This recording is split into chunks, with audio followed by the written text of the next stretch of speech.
Fall beneen actualité bi mooy demu président Bassirou Diomaye Faye. waaw loolu mooy actualité sax États-Unis démb président Donald Trump dalal na ko moom ak yeneen njiitu réewu Afrique ci mini sommet bu mu leen invité woon yow ban lecture déjà nga def ci ndaje moomu mais surtout discours président Bassirou Diomaye Faye ndax Sénégal mi ngi ko doon déglu ba xam lan la fay yóbbu lan lay plaider devant Donald Trump je pense que déglu nga son discours. wala lire nga ko déglu naa ko de wax dëgg si yàlla. lan nga si am comme interprétation. c'est un plaisir quand même de voir le président de la République du Sénégal dem États-Unis toog ak le premier puissant mondial donte dañ koo convoqué sax.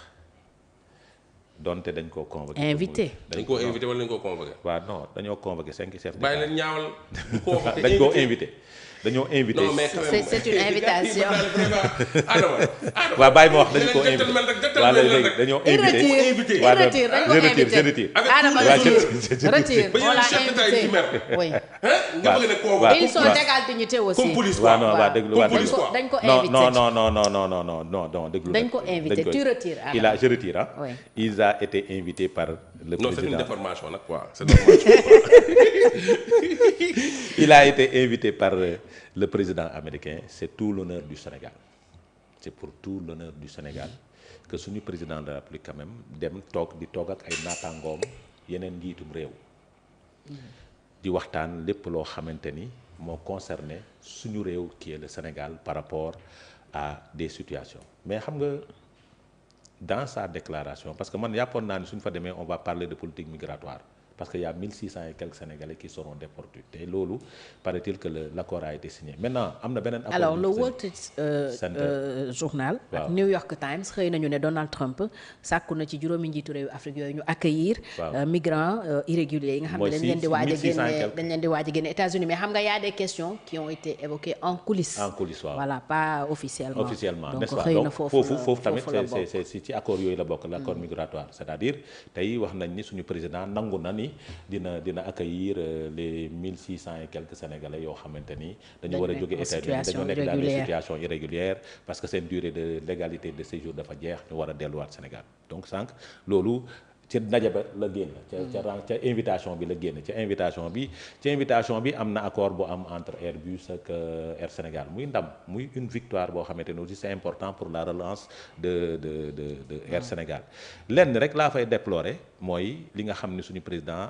wax na ko ci mbirum terrain de golf bi man aussi jàpp naa ne Sénégal soxla na leneen lu dul ay terrain de golf man jàpp naa loolu ko c'est-à-dire le développement du tourisme fi mu ne nii golf du développer tourisme quoi parce que ñun amoon nañ fi golf fii ba mu disparaître soo demee toog ci sa kanamu homologue di waxtaan ak moom war nga mën a poser d'autres débats beaucoup plus importants. yan nga doon xaar par exemple. c'est-à-dire accord migratoire yi c'est-à-dire xam nga en termes d'investissement. en termes d'investissement c'est-à-dire loo xamante ne mën na créer des milliers et des milliers d'emplois loo xamante ne États-Unis daf ñu koy jox xam nga le Millennium Accord xam nga il a reçu les gens de Millennium Accord c'est une excellente chose parce que ça règle la question de l'électrification rurale loolu c'est des bonnes choses mais li ñu doon xaar ba mu toogee ak Donald Trump c'est vrai que l'audience n'a pas duré longtemps ku ci nekk 2 minutes de communication nga amoon ba fi président Mauritanie di ëppal sax daf ko arrêté ne ko je n'ai pas le temps de vous écouter xam nga loolu aussi manque de respect la beneen biir la photo finale on a vu que moom it aussi dafa ñàkk respecté dafa ñàkk wormaal suñu président yi quoi dafa toog ngaa yi taxaw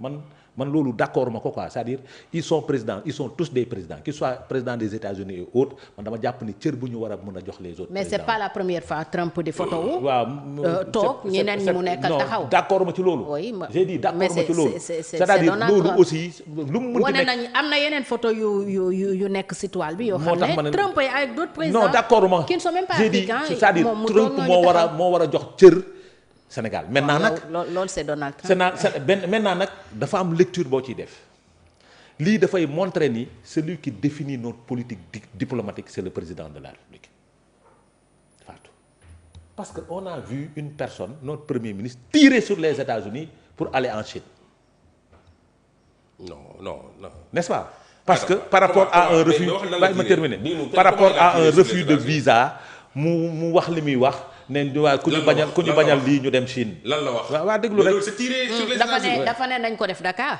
waaw nañ ko def Dakar. mu remercier Chine ci leneen lu mu def.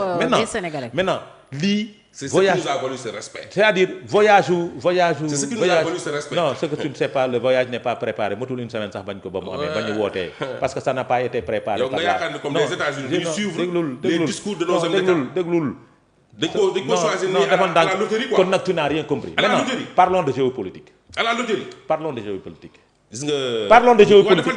damay ñëw ak yow. xam nga la question est précise. damay ñëw ak yow. waaw dinaa ci ñëw. na déedéet yow kenn posé wu la question man nañu posé. mais avant ñuy dugg ci géopolitique. danañ ci ñëw boo analyser. danañ ci ñëw dem président bi ak discours maintenant moom aussi il a son mot à dire là-dessus. maintenant après ñu doog a ci avancer. loolu démarche beeg nangam sangam déclaration yi accords yi nga xam ni signé na ko c'est une très bonne chose mais Donald Trump a besoin du Sénégal. Oui. Par rapport aux accords militaires dina fa am parce que Donald Trump a 25 bases militaires en Afrique il n'a pas besoin des autres présidents parce que ñooñu am na leen ba pare il a ses bases il a besoin du Sénégal pour avoir sa base militaire maintenant dans le cadre des négociations dañu waroon am leneen lu gën loolu c'est vrai Airbus baax na mënoon na suñu président mënoon na porter beneen combat boo xamante ni du loolu mais li waral loolu ça se comprend le voyage n'a pas été préparé.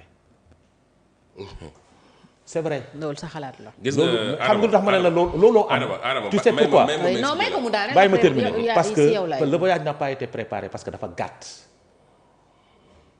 moment bi ñuy informer voyage bi ak moment bi muy dem dafa gàtt.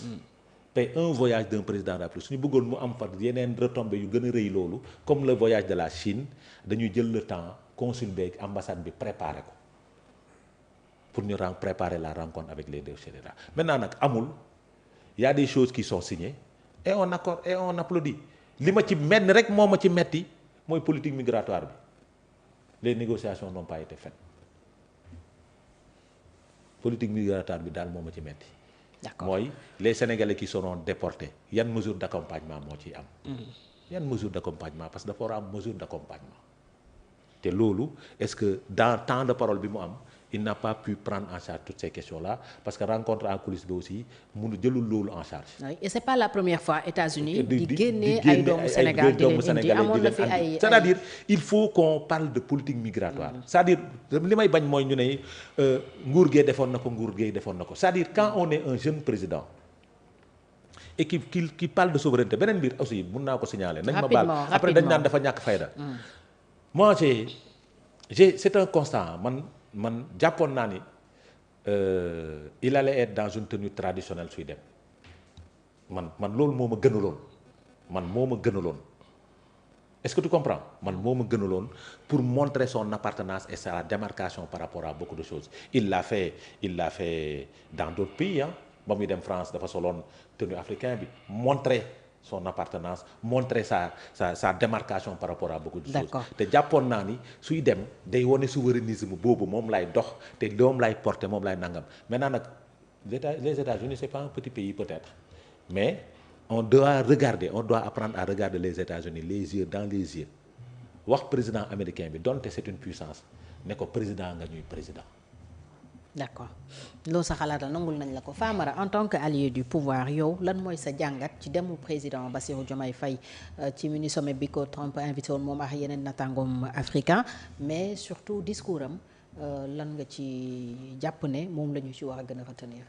xam nga c'est un succès diplomatique énorme en Afrique que de choisir parmi les 5 pays parmi tous les chefs d'État africains 5 chefs d'État pour les